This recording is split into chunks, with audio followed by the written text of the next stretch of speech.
himself. I wasn't sure if his tone displayed ironic humor or harbored a real contempt.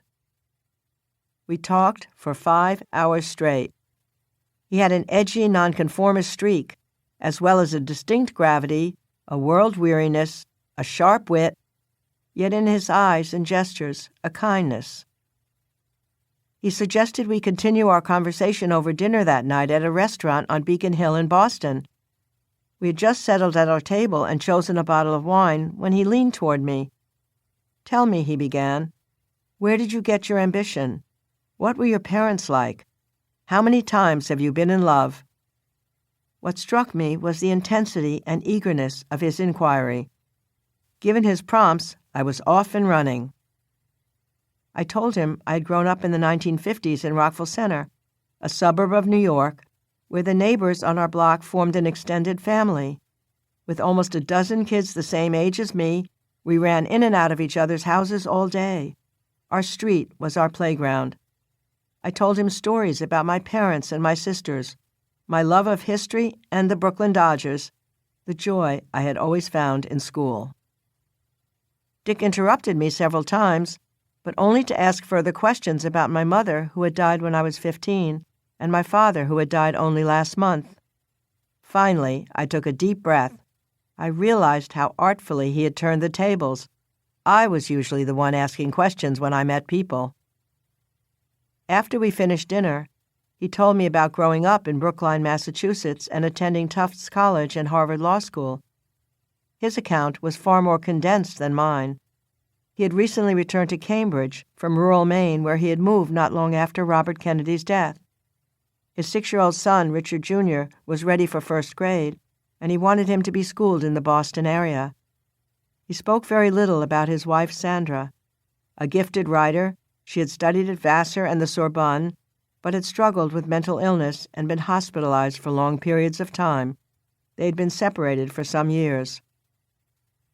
Clearly, there was far more to the story, but he abruptly changed the conversation. What about the Red Sox? The baseball team he adored despite a lifelong expectation they would fail. The team that had also become mine after the Brooklyn Dodgers abandoned me and I had made my home in Massachusetts. When he dropped me off at my house, he cupped my face. "Well, Doris Kearns," he said, "a friendship has begun." He hugged me and said good night. With Dick's office in the same building as mine, we did indeed become good friends, the deepest friendship of my life. Half a year later, Sandra had left the hospital and taken her life. In the months that followed, I spent as much time as possible trying to help Dick and Richard hold their hectic life together. I came over in the mornings to take Richard to school. Dick and I juggled our days and nights, my teaching with his writing, my writing with Richard's care, school, and friends. We improvised as best we could during this chaotic, unstable time of great stress and sorrow, teamwork, and fun. Before long, I came to the realization that I had fallen in love with Dick, and I knew that he loved and trusted me.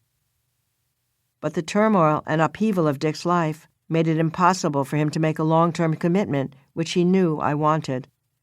He worried about his son, his work, and his finances. Most importantly, he feared the consequences for the three of us if our relationship didn't work out. Until he pulled himself together, he said, it would be better for him to get his bearings and to focus on Richard. I understood, but nonetheless, I was devastated. My love for Dick had become a full-blown obsession. Before we had met, I had felt fulfilled by teaching, colleagues, family, and friends. I had been hard at work on my first book, the portrait of Lyndon Johnson that would enable my professional and academic advancement. My self-sufficient life had suddenly begun to unravel. Indeed, I was so filled with confusion, passion, and anxiety that for the first time I sought support from a psychiatrist, Dr. Greta Biebering, who had been trained under Sigmund Freud. I wondered if my obsession with Dick was simply because he was unavailable, or because my father had recently died. I had always had confidence in my ability to make things work. I'd been born with an irrepressible and optimistic temperament which I liked to think I had inherited from my father, but that confidence had begun to waver.